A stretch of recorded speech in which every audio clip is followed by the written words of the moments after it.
First, ensure all doors are closed and the vehicle is unlocked. Insert the key into the ignition, but do not start the engine. Turn the ignition to the on accessory position, then press any button on the remote for 1 second. Turn the ignition off. Repeat this on, press, off sequence for each additional remote you want to program, up to a maximum of 4 remotes. Next, turn the ignition back to on.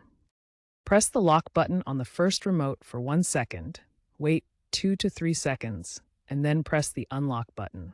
Repeat this lock-unlock sequence for each remote. Finally, turn the ignition off to exit programming mode. Test the remotes by locking and unlocking the doors from about 20 to 30 feet away. This method synchronizes the remote transmitter with your Windstar's receiver module, utilizing Ford's passive anti-theft system. The system operates at 314 MHz. If you encounter issues during programming, consider these troubleshooting tips.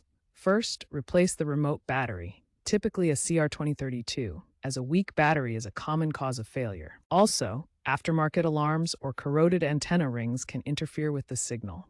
Clean the key cylinder with WD-40 if corrosion is suspected, especially in coastal areas. Note that while programming is generally DIY-friendly, improper attempts can trigger PATS errors, requiring a dealer reset. Aftermarket compatibility has improved, with brands like Keyless Ride and Viper offering compatible remotes.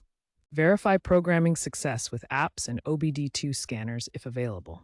Be aware that global semiconductor shortages have increased prices for OEM remotes, making used or aftermarket options more appealing. Retrofitting your Windstar with smart home hubs for remote start and locking via apps is an emerging trend, potentially phasing out traditional fobs in the future.